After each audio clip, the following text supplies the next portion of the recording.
Hi, this is Steve Hargadon. It is Friday, August 3rd. This is the third and final day of our kickoff for Connected Educator Month. We're delighted to have Connie Yowell with us. This is our morning keynote.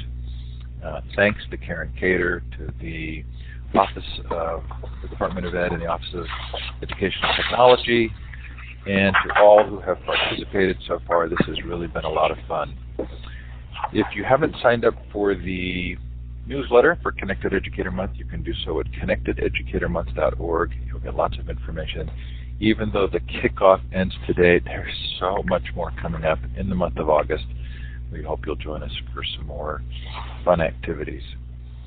So I'm going to turn the time over now to Connie. Connie, I will turn my video off, but I am here for you, and let me know what I can do to help. Okay, thanks, Steve. Good morning, everybody. It's great to be here. I am very appreciative of the opportunity to have an interaction and to speak with you all. And I am truly appreciative of Steve and the work that all the folks at Connected Educator are doing. I think this is a wonderful way to start the back-to-school season, and I'm just really happy to be a part of this month. And I love seeing all the good mornings coming up in the chat, so thanks for responding. I greatly appreciate that. I thought that I would start, and I do have a PowerPoint, so I'm going to take folks through a PowerPoint. Having an hour and a half as a keynote is a little bit daunting. So my goal is to give you some background about what we've been up to at MacArthur and what we've been learning over the last few years. And hopefully we can get into a little bit of a chat and a conversation and as much as possible in a webinar back and forth. So I'm going to try to give you some background and some things that we've been learning, and then hopefully throughout the PowerPoint open it up for feedback and response and conversation. So let me start just by giving you a little bit of feedback, a little bit of background on MacArthur and on me before I jump into what we've been learning. So quickly on MacArthur, for folks that don't know MacArthur, we actually are a fairly large foundation. We have a $5.5 billion endowment. We give out about $240 million annually. And although we're best known for our funding of NPR, for those of you who hear in the morning when you're driving to work, funded by the John D. and Catherine T. MacArthur Foundation, that's us. And also our Genius Awards that come out generally in September.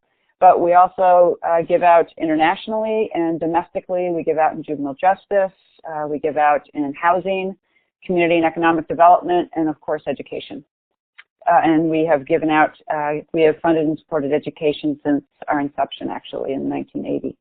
And a little bit of background on me. I've been at MacArthur. I've been the Director of Education for 11 years now, which is a very long time to be at a foundation, although I've thoroughly enjoyed it. Prior to being at MacArthur, I've done a whole variety of things, but I think probably most pertinent for today is that for 8 years I was an associate professor at the University of Illinois, where I taught teacher prep. So my background is in developmental psychology and in educational policy. And so I did research and teaching in the area of teacher prep and taught both elementary and secondary. So I'm thrilled to be here today and to be sharing some of what we've been learning, and hopefully I'll be able to learn from you guys as well. So let me tell you a little bit about what we've been up to here at MacArthur over the last 5 or 6 years. So when I first started at MacArthur, we were involved at the time. We were involved in 2000, which is when I started. We were involved in large-scale district reform. We had a $40 million initiative. We were in 3 districts doing what could be considered fairly traditional school reform in districts. And after about 3 or 4 years of doing that work, we witnessed the turnover of 11 superintendents in 3 districts, and my board got a little antsy, I would say, and a little concerned, and really started to wonder, is this the right use of philanthropic dollars, given the extraordinary turnover in the districts, not seeing a huge amount of improvement, and really wondered if our philanthropic dollars couldn't be used in a better way, and also in a way that could help to think about the future of learning. And so we took a huge step back in 2004 and decided that we wanted to understand better how young people were learning with digital media. And we started the work in 2004, 2005, and we had a couple of premises that we started with, and I think these are important to sort of lay out because they begin to frame how we approach this work. So a couple of things. First, we started the work with a set of guiding questions. We did not start the work with a set of outcomes that we were trying to hit. And you're going to hear me, that'll be a theme that sort of goes through most of what I talk about, is the need to step away a little bit if we're going to think about reimagining new approaches to learning, the need to step away from outcomes and to explore questions. So that was one of the first things that we started with. The second thing, and this felt like more than a semantic distinction to us, is that we decided to focus on learning as opposed to having a focus on education. And for us, what that meant was we wanted to be as open as possible to exploring learning anywhere, anytime, and any manifestation that it might take. And more often than not, when folks talk about education, they think about primarily and solely what happens inside the school building. And we wanted to be free to explore and to look at learning anywhere and to understand the impact of digital media on learning anywhere. And so we've shifted all of our conversation to talk about learning as opposed to education. Third, we wanted to start with the kids. We really felt that as non-digitally savvy folks, I started this work not even owning a cell phone. And the work started before Facebook, before MySpace, before the iPhone.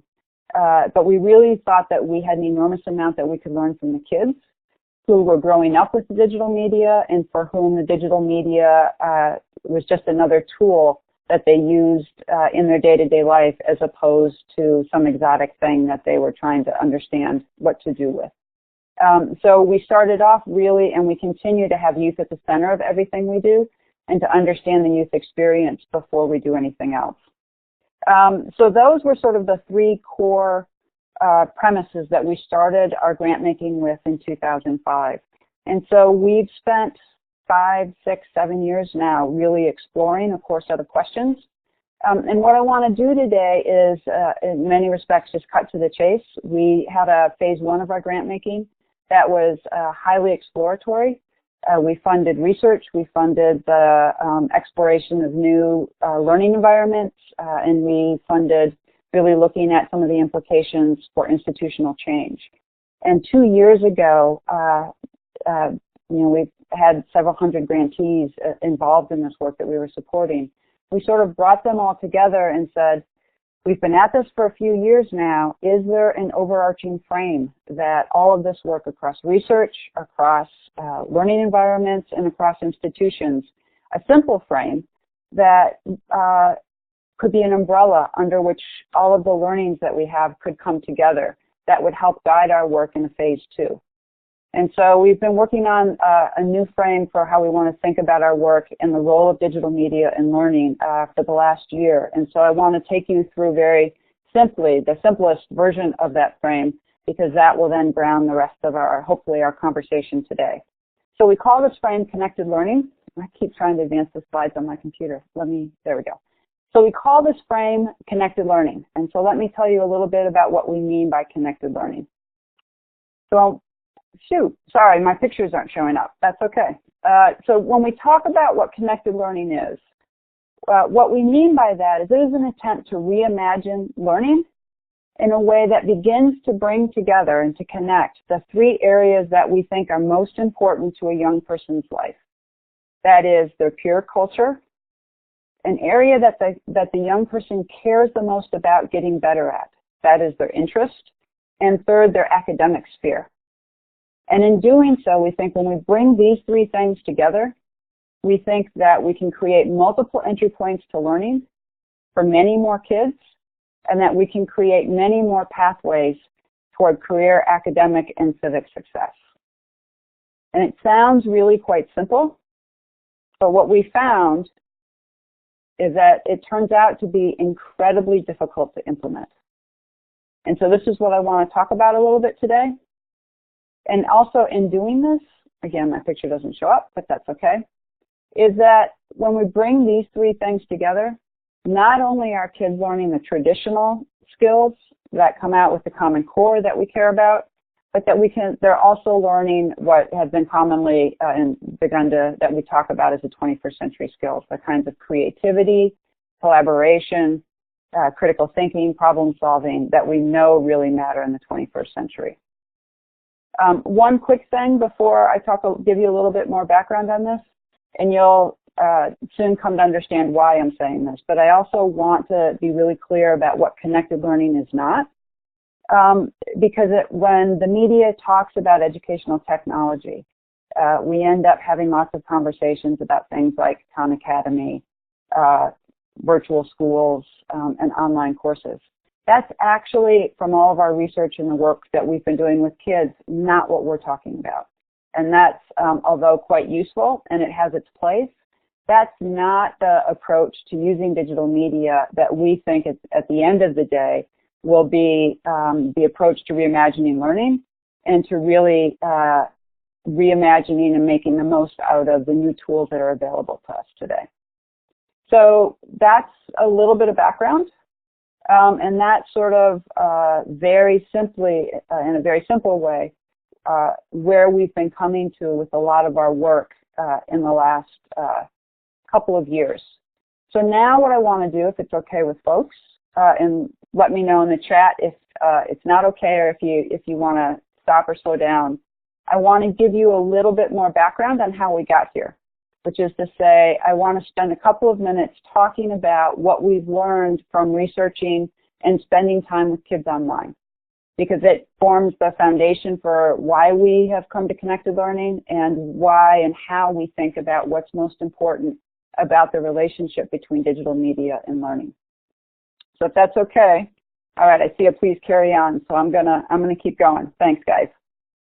So one of the things when we started this work, thanks, I'm reading the chat. So one of the things when we started this work is I'm sure many of you are very familiar with the kinds of research that is often done to look at kids online, which is what we call media usage studies.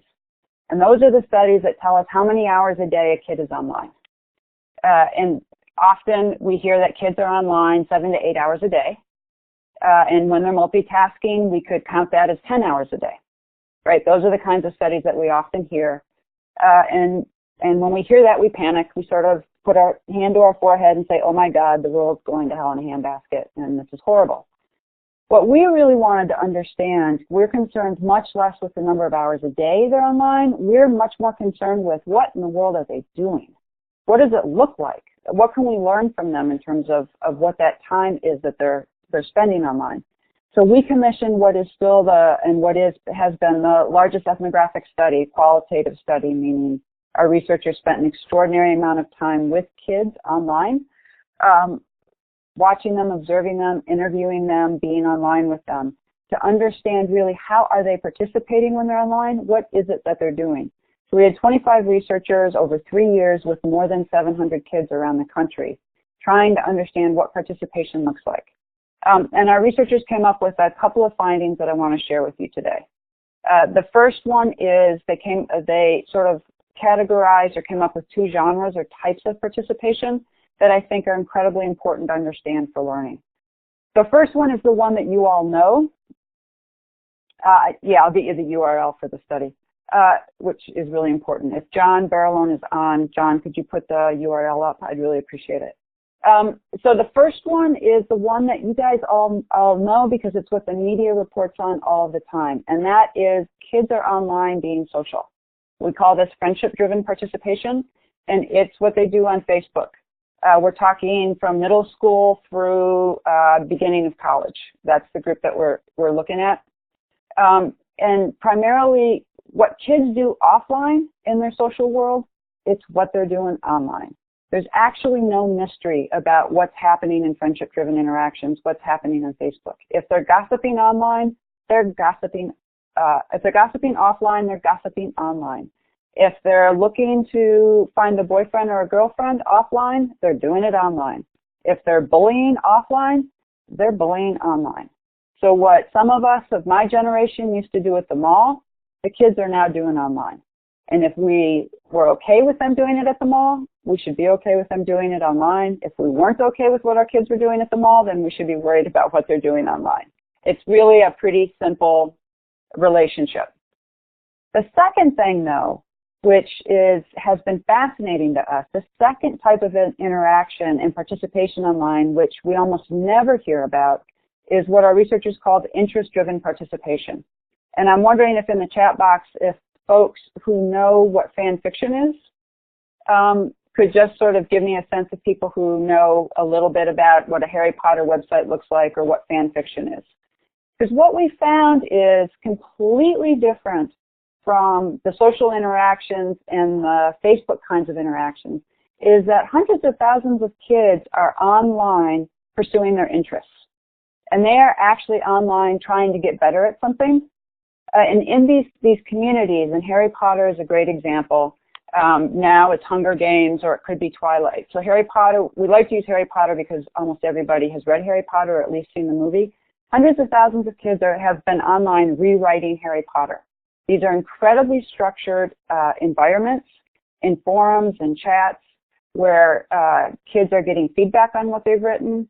They're creating entirely new characters, entirely new plots. They're learning about what a character is. They're learning about grammar. They're learning both about traditional skills, and they're learning to be incredibly creative, and they're learning to be in communities. And so anime is huge, chess is huge, science is huge. There's an enormous amount of mentoring. The networks are open. They're hugely collaborative, but you also scaffold and have lots of challenges and competition as well. For those, I'm a former Dewey scholar. For those educators on the chat, these are the kinds of learning environments that John Dewey would have drooled over. And we have found that, I'm going to go back one more second, that hundreds of thousands of kids are involved in these sites. And so we were quite excited about this finding and intrigued by it. And so the finding actually made us think several things and led to a whole bunch of questions. One of the questions for me in particular, but for the researchers, once we got past what are you really talking about? Are you serious? Those sites exist, and what are kids doing? Was how in the world do they find these sites? Right? It's really easy to find out about Facebook or MySpace or some of the others, but how do they find these interest-driven spaces? And it turns out, the researchers did an enormous amount of research on this as well, because I have two sons, and I have one who's hugely interest-driven and one who just hangs out on the couch and watches TV. And so I definitely have a very keen interest in, well, how do the kids how do they get hooked? How do they find these interests? And so it turns out that in the online community, often what happens is that it's a movement from peer culture into interests, that kids are hanging out with each other. And this is their language. They're hanging out with each other. It could be with a sibling. It could be with friends. And one of them might be online, or they might be talking about what they've done online. And another one says, hey, what is that? What were you doing? And this happens, I've actually seen this in my house. I have a 13-year-old. This is exactly how he finds out about his interest communities online. Friend told me to go check it out. So they go online and they check it out. And they start, in their words, messing around. They start tinkering. They start playing with it.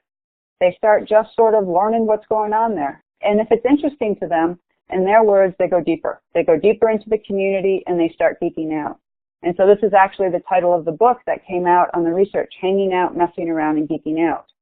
And so the kids have really learned, they've both got these sites where they can go deep on their interests and get better at something and learn an enormous amount about it.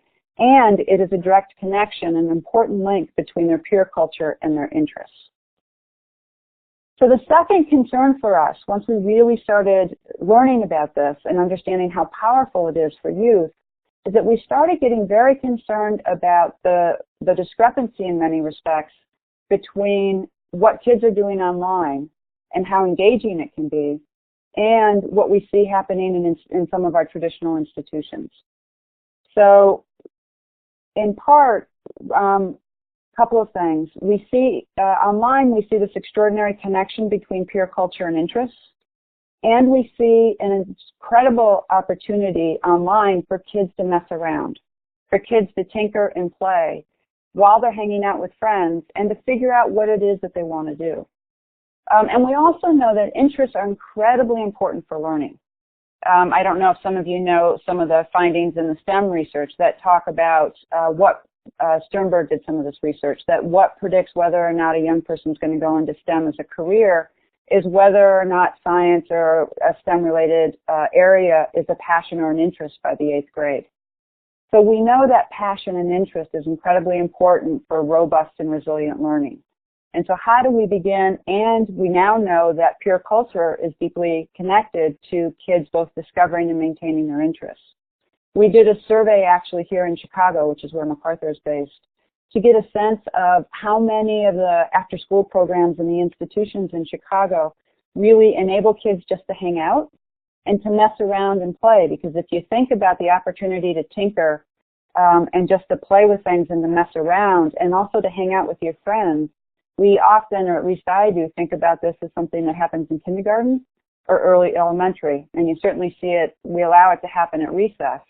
But as kids age up and get to middle school and high school, where are those opportunities for kids to do that?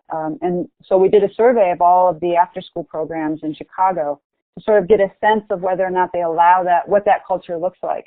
And it turns out that between 90 and 95% of the programs that are in operation in a city like Chicago require that kids actually already have a pre-identified interest. So that when kids come to the program, they're coming in for a program that it's already set. It's generally only something like the Y that really allows kids just to hang out. But then there's not a particular opportunity to mess around with things that might connect to academics or to careers.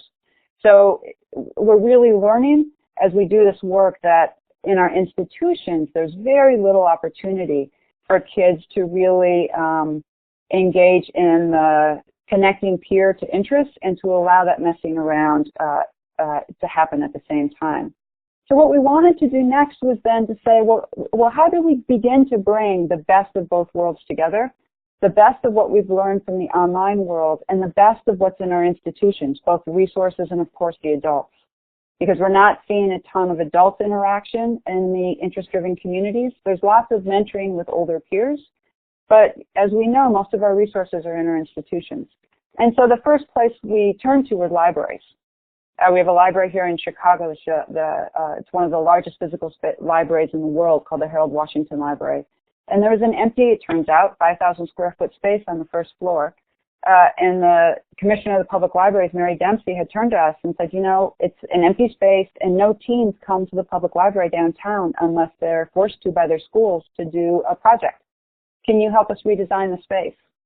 And so we took, just as a first start, the hanging out, messing around, and geeking out idea to the library. And we also took the idea of kids as learning as participatory and productive and said, what would the library look like? If we took that and mixed that with what is extraordinary about a public library, what would that begin to look like?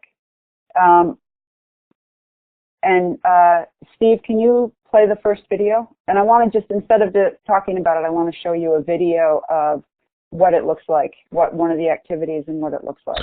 Yep. And what you're going to see, before you play it, Steve, what you're going to see is one of the signature projects of the Chicago Public Library is called One Book, One Chicago, where the entire city reads a book together. The book at the time was called The Mercy, by Toni Morrison, which, if any of you read it, is actually a pretty difficult book to read. And so these are kids, these are public school kids from the Chicago Public Schools who are just coming to UMedia. UMedia is downtown. The Harold Washington Library is downtown, and these are kids coming to voluntarily that just are coming in after school because they like the space, they want to hang out, and this is one of the projects going on at the Harold Washington Library in the space called UMedia. If you could play it, it would be great. I'm going to put it on. And before I do so, I want to let people know, as the chat's gotten progressively more active, it can be hard to follow in the small space that it's in. And there's a menu bar at the top of the chat that lets you detach the panel and pull it out, or you can just double-click on the top of the chat box and pull it out and enlarge it. And you may find that that's easier to follow the chat. I'm going to cue this video up, and I think you're going to need to press play. It's about 4 minutes long. I'm going to set the timer. If for some reason you have bandwidth issues or the video doesn't play in full, I am going to put the link in here and you can look at it later. And so here we go. Just go ahead and click play.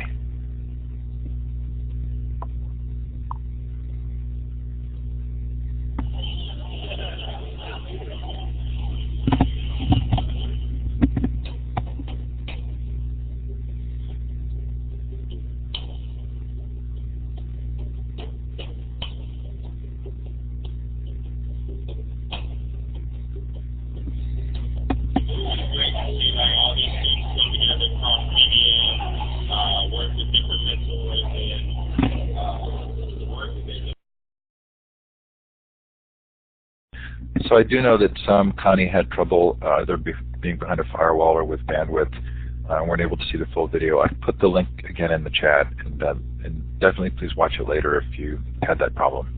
Okay. So I do hope that folks that didn't get a chance to watch it will get a chance to watch it. A couple questions that did come up.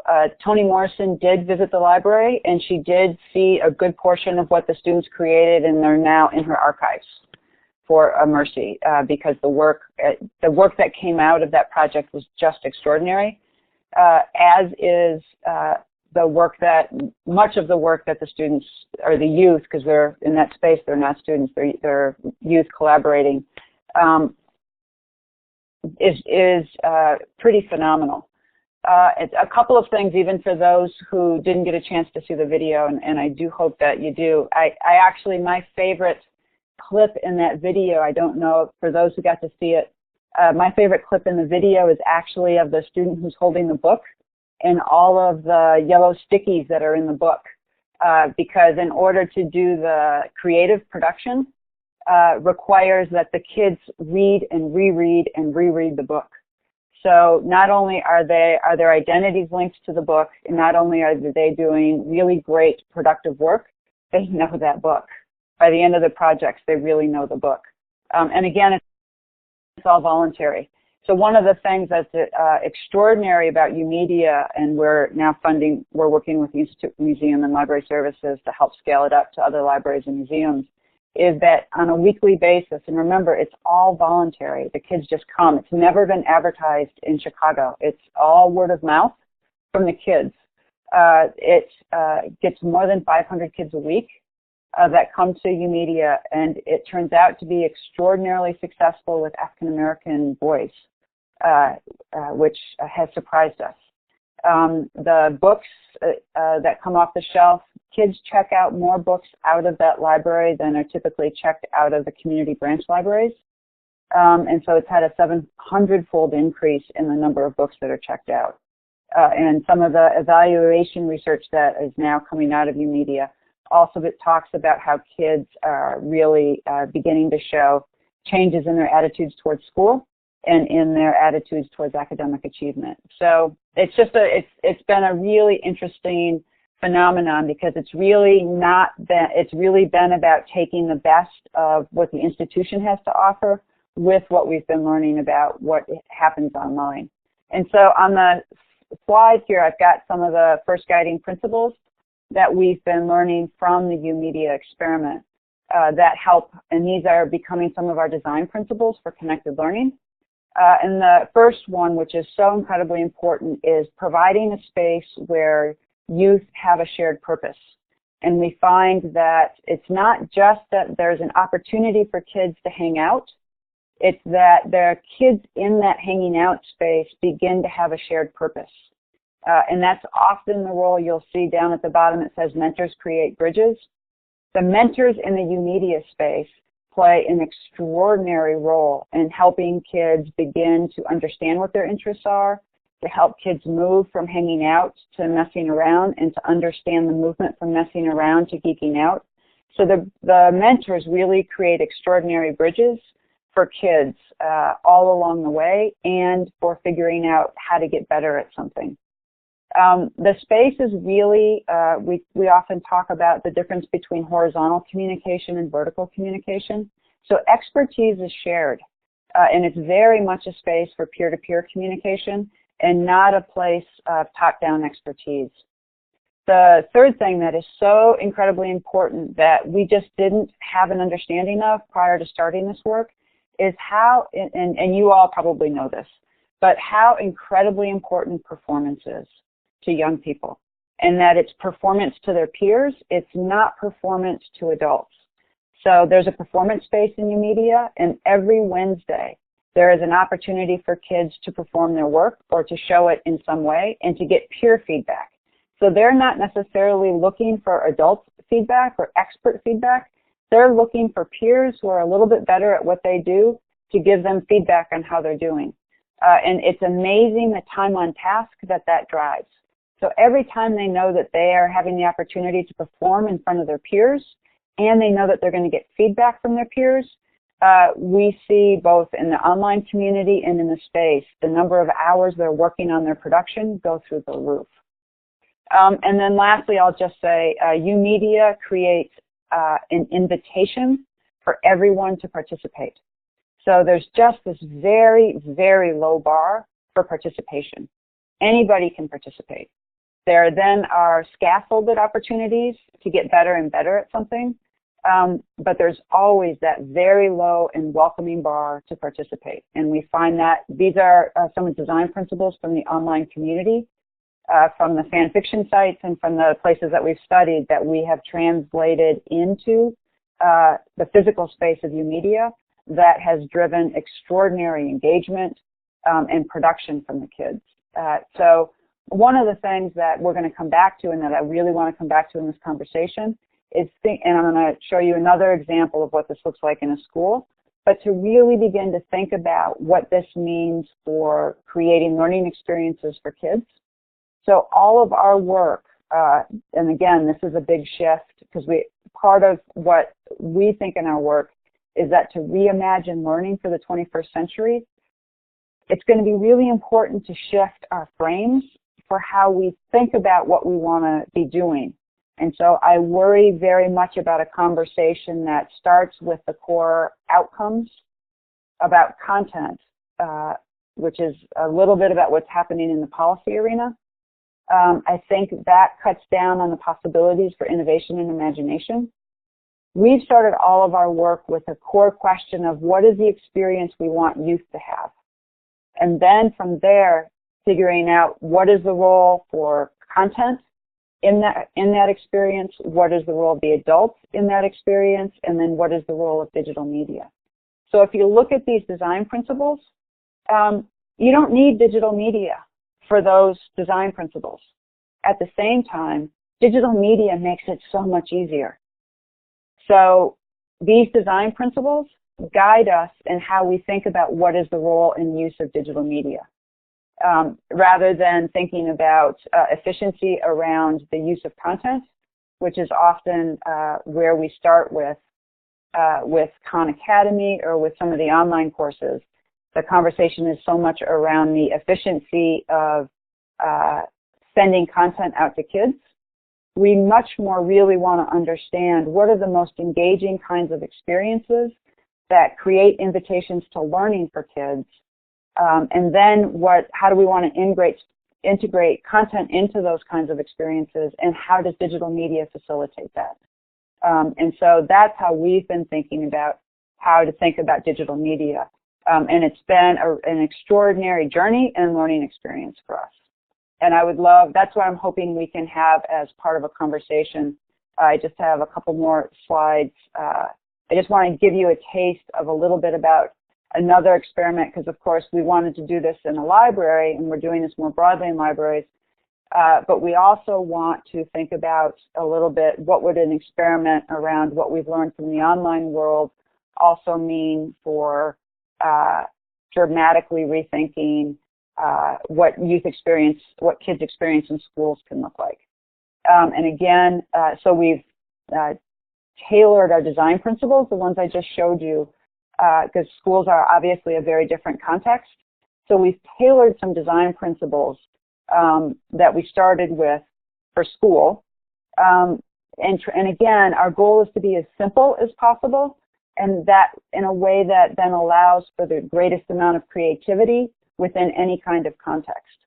And so these are some, and I'll put this slide back up, but just take a look at this. These are some of the design principles. The school's called, we've got one in New York and one in Chicago called Quest to Learn. And these are some of the design principles that we started with. The second premise that we started with for schools was that I think it's unbelievably hard, and we did this with the library too, it's unbelievably hard, and I think about this even in terms of my own parenting, it's unbelievably hard to reimagine what you're doing on your own because you know what you know. And so where do we turn, or how do we have help or get catalyzed or inspired with new ideas that allow us to take our strengths and what we do best, but perhaps jumpstart it or kick it into the next year? And so we looked to the innovation literature to find out how new ideas move into existing domains. And one of the things that we learned was that new ideas often come from adjacent domains, which is to say, what is in education, what's another kind of profession that is very much like education, but actually has a very different task and brings a different set of skills or dispositions and frame and sensibilities to a similar kind of context. And what we learned from spending an enormous amount of time in the design space is that actually game design is very similar to curricular development. That game designers go through, in many respects, the same kind of processes that teachers go through when they're trying to engage players in the gameplay. So we actually started thinking about game design as pedagogy. Rather than think about game design as a way of mashing fun on top of content, we really decided to delve deep into games and game design as pedagogy, and wanted to integrate what teachers know with what game designers know to see what could come of that. What would we get out of that? So that we weren't looking to, game designers talk about it as putting chocolate on top of broccoli. We weren't looking to gamify or make content, quote unquote, fun. We were looking to reimagine what curriculum and pedagogy can look like if we bring two extraordinary worlds together. So, Steve, can you play the next video? Absolutely. And again, with the same caveat or advice, if for some reason this doesn't come through for you, or that you're behind a firewall, or there's a bandwidth issue, I will put the link in the chat, and we'll hope you'll look at it later. Connie, I think this is the one where you're just encouraging people to watch the first 4 minutes, right? Yes. It's a 7-minute video. Just watch the first 4 minutes to get a sense of it. I would encourage you to go back and watch the rest of it, but I just want you to get a taste rather than have me talk about it. Okay, and so you will need to click play, I think, for most of you to get that video going. Connie, is it okay to stop there? Are folks back? You've got everybody's attention again. Okay. So I have a whole set of questions to ask folks. I'm looking at my notes. I'm wrapping up, and I'm trying to figure out where I want to jump into questions. But here's what I want to say. I want to remind you of our overarching frame, both of, let me get my hands out in front of the web. We have a set of design principles. We have an overarching frame that really talks about the most robust learning happening when interest, academic, and peer come together. We have the idea about needing to really experiment on how to create environments for kids. But I think we have a lot of core challenges that that make.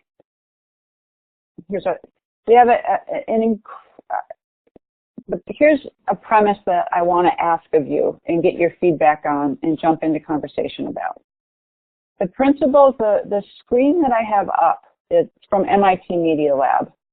And the screen that I have up are some of the core assumptions about innovation, which is to say, and one of the core taglines that innovators, that folks who are reimagining, talk about the need to fail fast, fail often, and fail cheaply.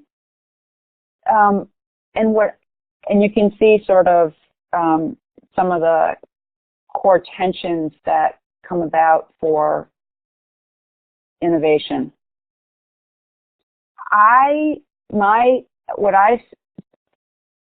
One of the premises or one of the hypotheses in the way that we're doing our work is to say that I think that's really hard to do in the current context for teachers and for practitioners in the current context of schools.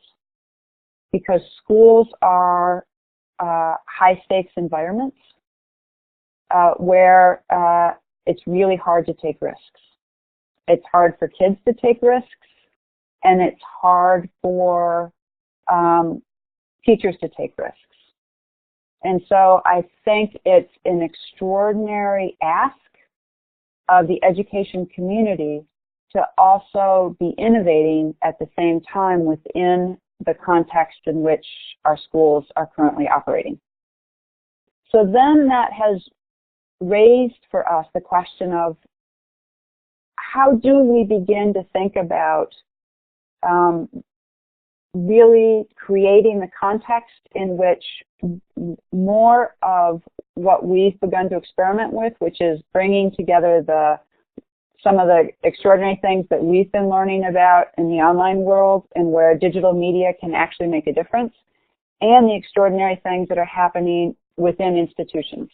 Because there are extraordinary things happening in schools already, just like there's extraordinary resources and people in libraries. And the question is, what is the context? What are the supports? How do we begin to bring those two things together so that it can be a place where there's the opportunity to experiment, which is what our funding and a lot of what allowed Quest to Learn to get going and allowed UMedia and now is allowing it to scale. So I want to, I'm going to skip this. I want to tell you a little bit about a structure we're creating and get a little bit of feedback from you on whether or not you think this could be useful and even more ideas about how to think about it. Because here's my biggest concern.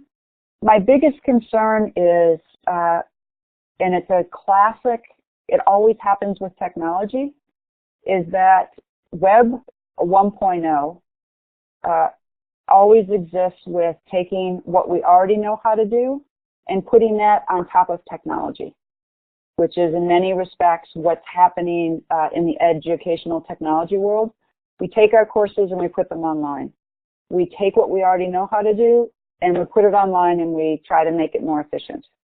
That's all great, and that developmentally is the first thing that happens with technology. I'm worried that we'll stop there and not really push to this next level of what does it mean to integrate what we know how to do so well with what these new tools can bring us. And that's really what's so incredibly exciting and what is the opportunity here.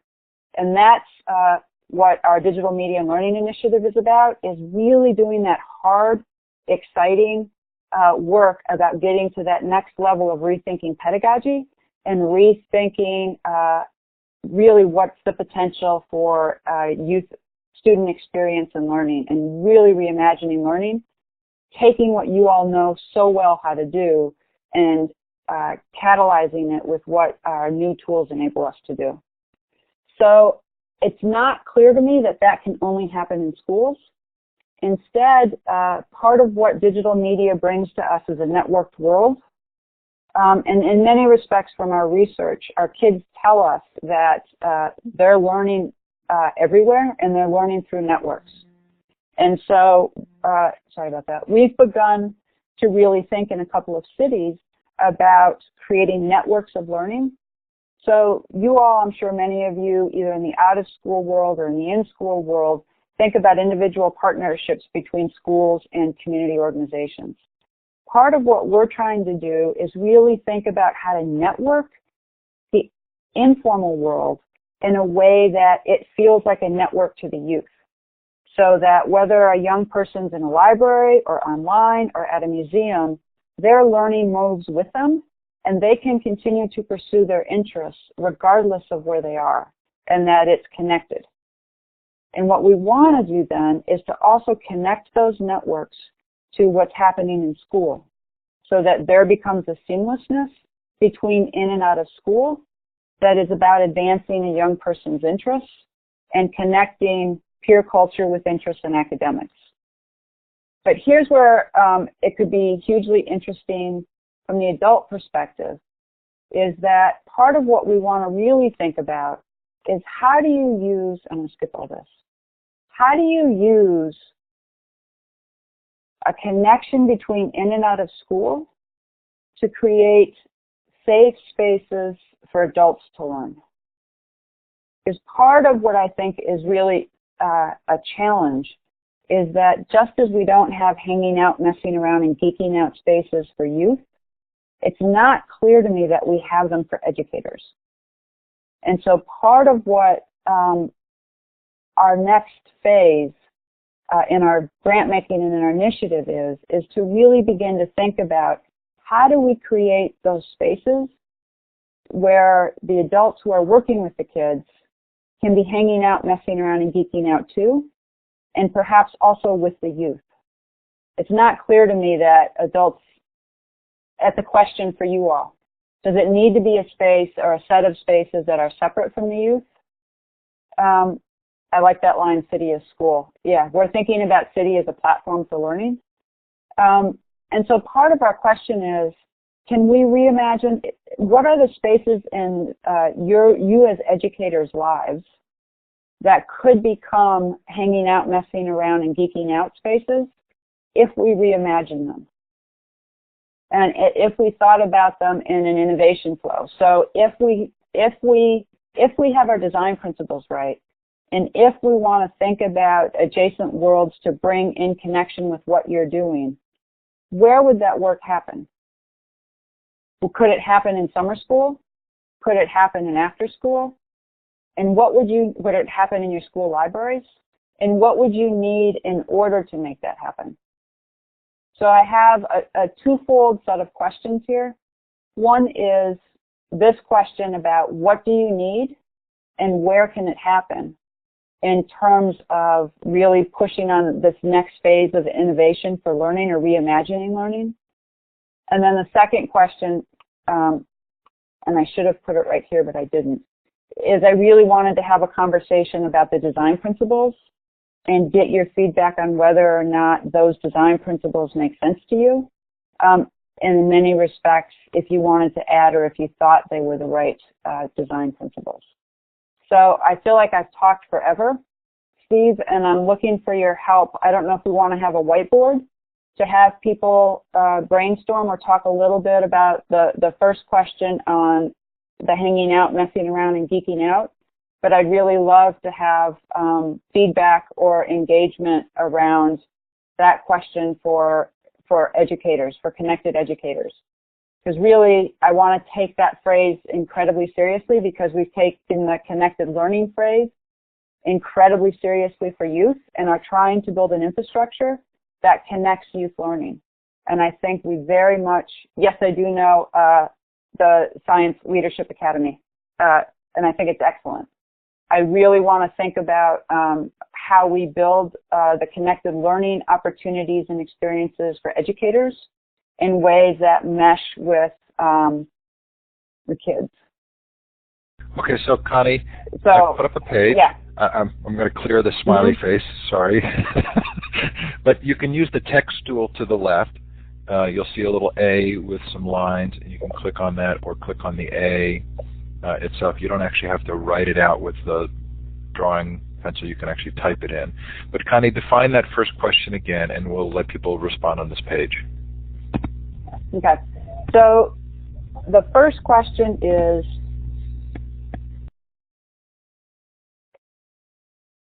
where I think that we need to reimagine the spaces and where and how educators are supported in this next phase of we use the phrase reimagining learning. And for us, reimagining learning is really taking what educators are doing so incredibly well and really thinking about what we've learned from our design principles, how to integrate it with these sets of design principles. Like we integrated games with teachers. So part of it, and really that comes from allowing educators to hang out, mess around, and geek out with another set of folks who have a different set of expertise. And so part of the question is, I want ideas on what are the best ways in which to support that? How can that happen? When can that happen? And where can that happen? So the when is literally when during either your year or your day. Because, as you know, educators' lives are incredibly boxed. And so we're looking for where are the inroads and what kinds of supports are needed. Sorry I wasn't more precise or articulate with that question, Steve. No, I think people are responding, and there's a lot going on here. I guess there were questions earlier, and I asked as well. Do the ed camps or these online communities of practice, are they serving in some ways as grassroots versions of this kind of support? Yep, I think absolutely. But I sometimes want, so part of, for folks who have participated in those, I would also love to hear, one, I worry about those being fragmented or siloed and how we can create more of a grassroots movement. So how can, what kinds of supports are needed to connect those? And also, are you getting the supports in those that you need? How can we sort of take those things, what's worked, and how can we take those to the next level too? Because I think those are wonderful. Connie, one of the questions that keeps coming up in the working group on online communities of practice is, do the members of those communities act as the bridges? So are they not as siloed as we think? Right. Is there also a kind of grassroots connecting that doesn't necessarily need to come from top down? Yep. And so, and is that just organic? And we sort of let that go? Is there, I'll just say it, you're talking to a funder. Is there more that can be helped with that? Well, certainly the experience in Chicago with UMedia would be an argument for the formalizing of the structure and the space, right? And if we think that there are maybe, somewhere in the range of a few 100,000 connected educators who are actively participating, and there are 7-point-some million educators, that would be an argument for something more formal. Right. So I'm going to give everybody microphone privilege. We'll do this. If you want to raise your hand to respond through audio, please feel free to do so. That's the hand icon in the participant window, and I'll give you audio. We're getting a lot of response both in the chat and on the page.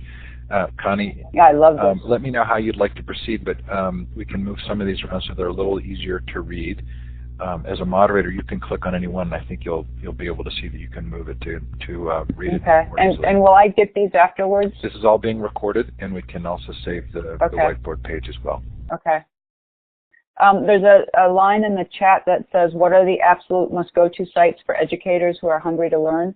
I'm assuming with Connected Educator that there's an emerging list of sites?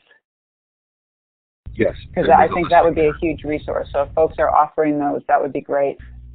I run a wiki called educationalnetworking.com, which has a Yep. list of social networks, and which is a little bit dated now, but the connectededucator.org site also has a list. Okay. Yeah, and if anybody, I totally agree that I think time is one of the biggest constraints for everybody. That's why we've been trying to think about it in terms of the existing time, whether it's summer school or how do you integrate this into the time that's already there. Connie, how much of this depends on a shift in cultural narrative, whether it's about time teachers have for this kind of development or it's just education as a whole? How does this play into thinking about building consensus around those narratives? Yeah. For us,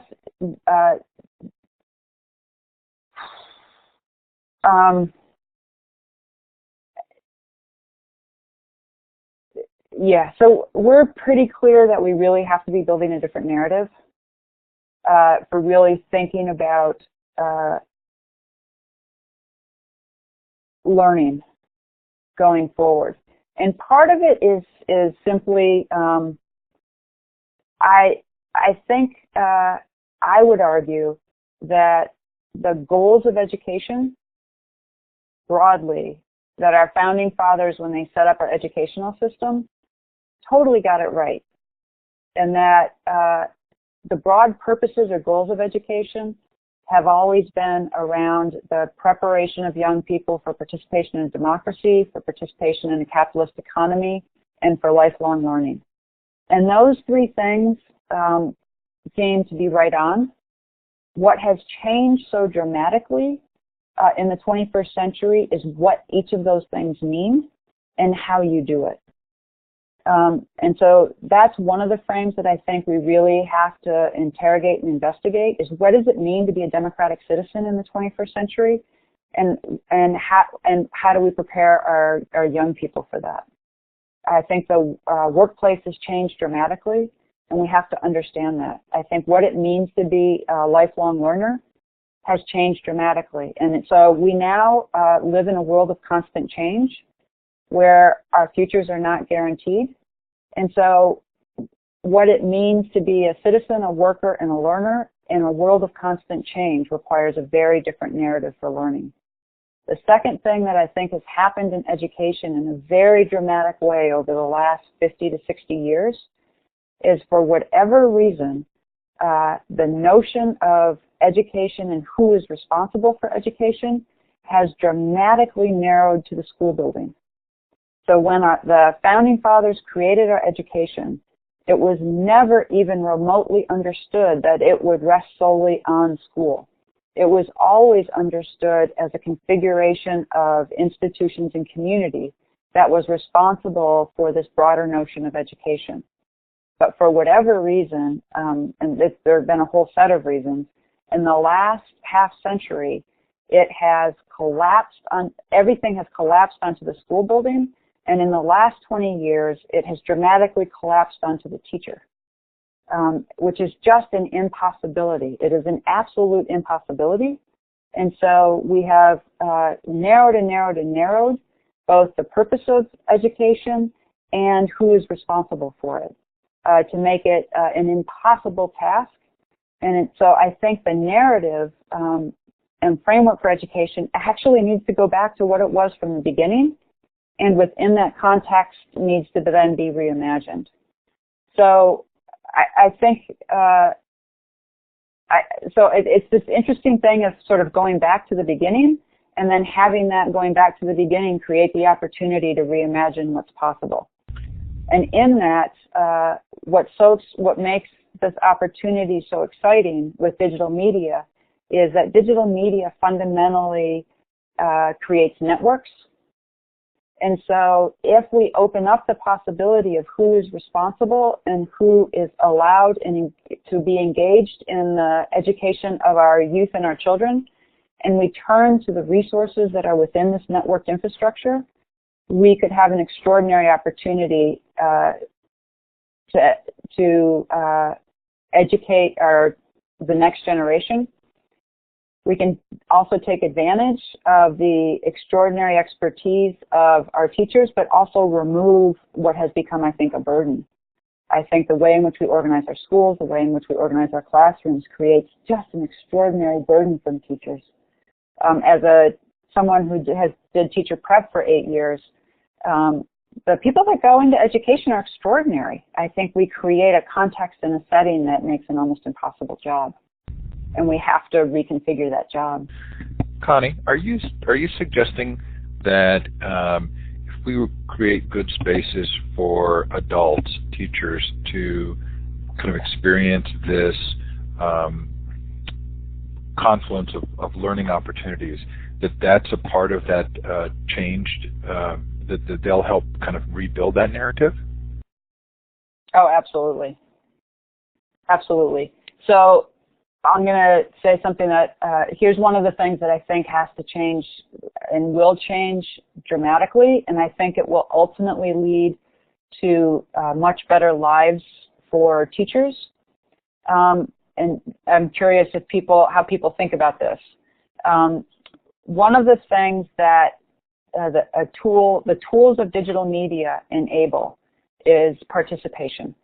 And in the vernacular of technology and digital media, we talk about this as the shift from, and this has fundamentally changed journalism, the shift from one to many to many to many. And what that means is, in journalism, you think about broadcast news. And so in broadcast news, we had Walter Cronkite who would sit there and tell us the news, and it was one man broadcasting out to millions, and he was our expert. And now with Facebook and Twitter and all of the things that we have online, it is many people talking to many people is how we end up learning about the news. Our schools are set up in a one-to-many relationship in which the teacher still is very much standing at the front of the classroom, dispersing information out to many. So we still have very much a broadcast mode. As soon as we shift to many and make that a more horizontal, but still with the adults and in a very important role, then that allows the adults to curate, to mentor, to guide learning, but and I've seen this in classrooms where we've been doing a lot of work, can relieve the teacher of extraordinary burdens. And I'll just give you one example. Once, in the same way that you saw in Immersi, kids doing extraordinary work, once you teach kids, and lots of teachers do this and they do it extraordinarily well, but you can just do it at scale online in great ways.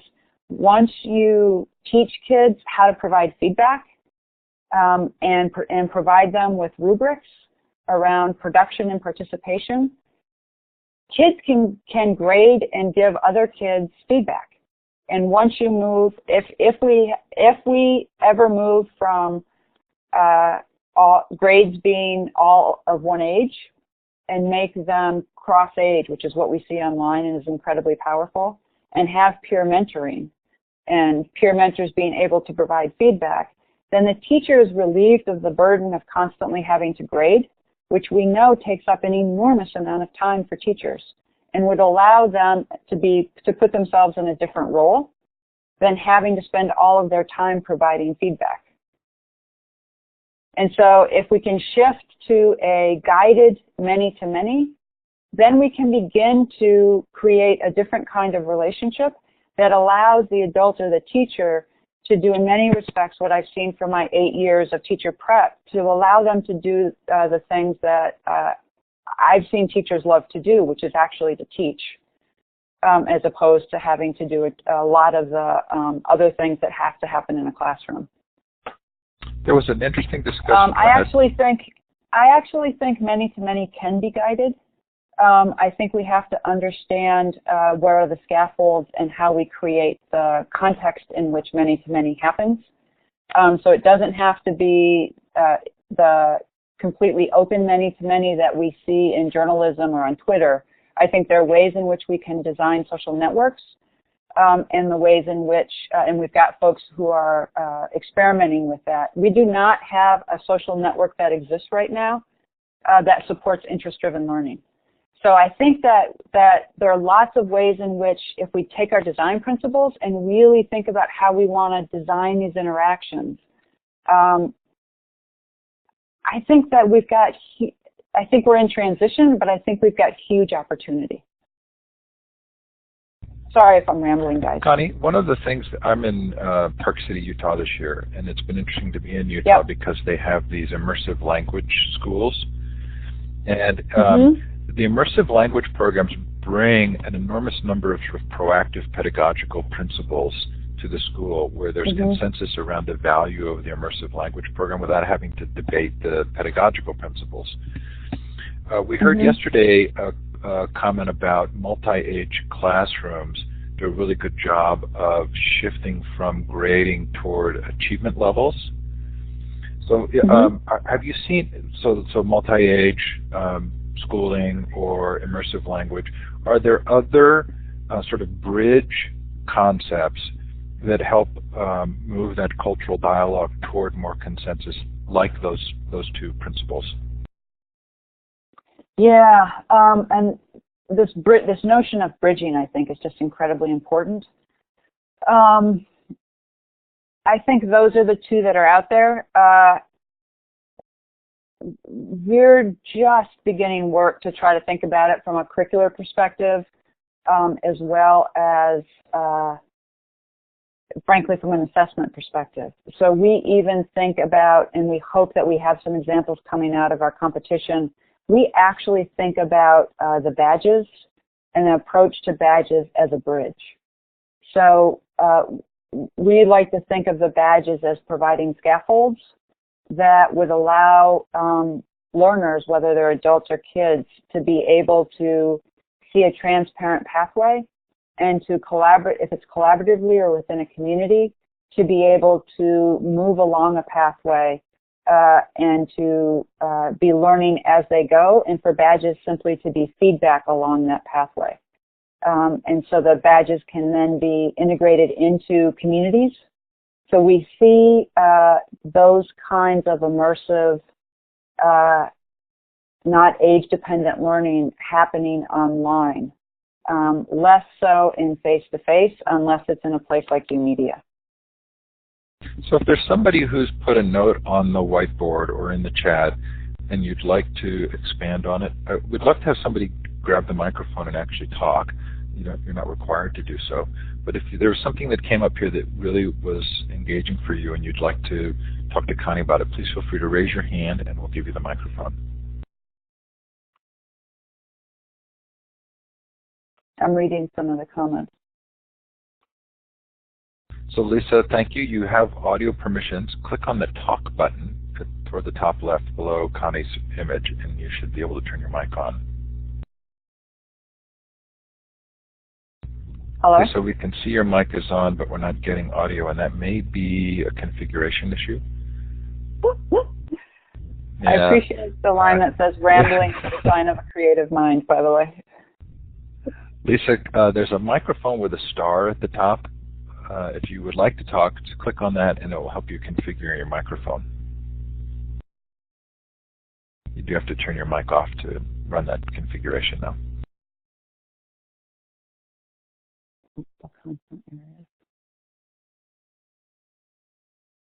Lisa says her mic appears not to be working. Thomas, you can give it a try. I've given you mic privileges. Hey, Connie. So is the MacArthur Foundation going to be funding projects to try to encourage some of these innovative ways of doing professional development among teachers and others? We are just starting to think about it.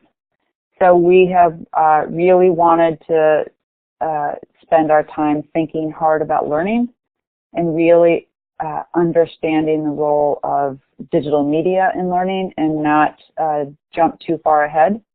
And we've really wanted to experiment with institutional change. And I think it's time for us to move more assertively into thinking about the connection to schools and the role of the adults and teachers in that space. So we're just starting to think about that.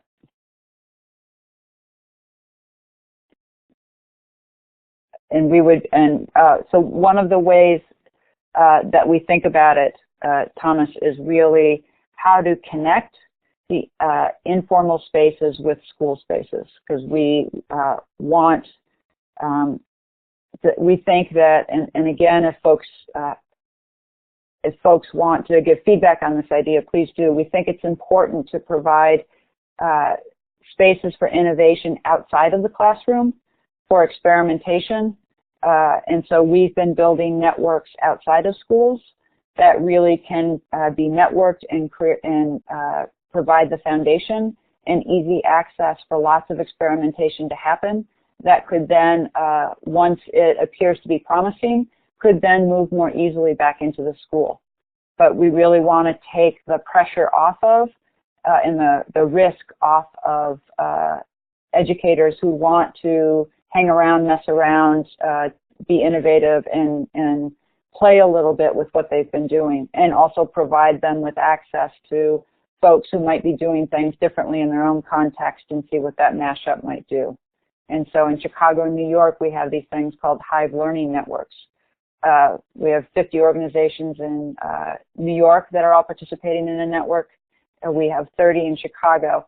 And the idea is to really then start connecting schools to these networks and creating safe spaces for educators to begin to have the space and the resources and like-minded folks to begin to interact with. Connie, Renee says her mic isn't working, but she'd like you to speak more about the idea of blended learning spaces and how those could or should be coordinated by teachers as a part of the new role for educators. Yeah, and I'd love to hear from folks on the chat about blended learning spaces. I'm a little confused by really what's meant by blended learning. Generally, the questions that I hear related to blended learning, and when I see a blended learning class, it is this sort of bifurcation of students being online, doing online classes, and then a student not being online, being with a teacher and other students. So it's not clear to me that the question at hand is really about reimagining pedagogy. I'm not quite sure what's being blended in that context, and I'm not sure that the blended learning is pushing to that next level of integration and reimagination. So I actually need a little help understanding, and when I talk to other funders and researchers, the questions that I hear are much more about how much time should a kid be online versus how much time should they be with a teacher. And again, those usage questions often strike me as coming not quite the right question. Just as when we started our work, we didn't want to know how many hours a day a kid was spending online. We wanted to know much more about what they were doing. So I actually need more help understanding how blended learning is going to get to a reimagined understanding of learning as opposed to what I have seen so far as a sort of these separated spaces. And I may be totally misunderstanding where that conversation is, but I worry about it. Connie, there are a lot of teacher-created sort of grassroots activities, especially in the last 4 or 5 years. Which of those have you been watching that you really like? Maybe online communities or unconference activities. Yep. Are there some of those you're looking at and saying, oh, these could be kind of clues to what we want to get to? Yep. I love the unconference activities, and I've been following those, and I love the EdCamp work. I love what's happening at Chris's school with the Philadelphia school. I think that's extraordinary. I am a huge fan of things like the National Writing Project, because while I think the National Writing Project gives some structure, I think there's just extraordinary work coming out from the individual, the local writing projects that are just driven organically by those folks. I actually think the National Writing Project is, to use a technology term, I actually think it is one of the largest open source education communities that exists even without technology. So they're one of the groups that I think is just extraordinary. And I think that there's an emerging whole set of folks around STEM that are popping up and doing that are doing really great things and being much more creative, whether it's around the coding work that's been going on. There's a lot of fun stuff that's been going on related to coding. And a lot of folks are doing really great stuff with things like Scratch, both in libraries and in schools, and are being quite creative with a whole set of things that I think are just extraordinary. So we've got about 5 minutes left. If you wanted to talk to Connie or ask a question, or if we've missed a question, please feel free to repost it in the chat. Lisa Schmucke from EdWeb asks, Connie, have you looked at what we're doing at EdWeb? Have you looked at EdWeb? Not recently. I'm happy to, after this, to go look at it. Is there something in specific you want me to look at? It looks like Lisa's pointing to a specific project there, and Lisa, I'll let you connect directly here with Connie. Okay. Yeah, just send me some links. That would be great. If you want to save this session, including this whiteboard and Connie's presentation, you can go up to File, Save, and you can save the whiteboard. Be sure to save it as a PDF and not in the proprietary whiteboard format. This recording will also be posted, and you can watch the whole thing again, and you can also download the slides from that recording so you haven't missed anything. And if you want to save the chat, do the same, go through the same process. Go to File, Save, and save the chat.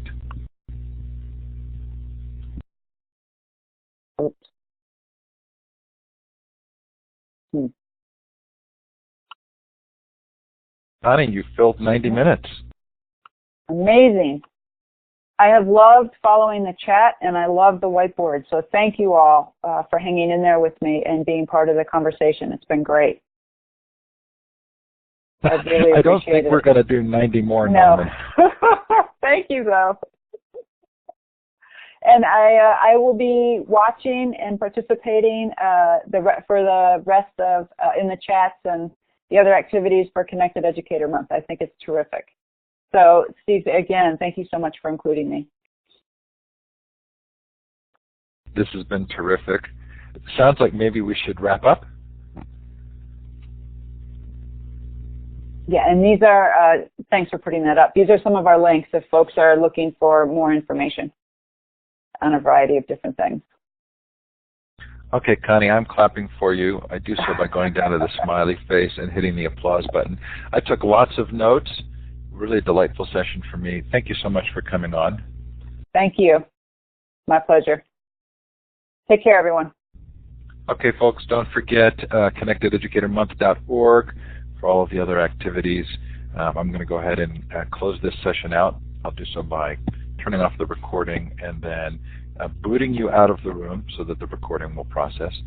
To leave the room, you just click on the X at the top right of your screen or go to File and Exit. Thanks, everybody, for coming. Thanks again to Connie. That was terrific.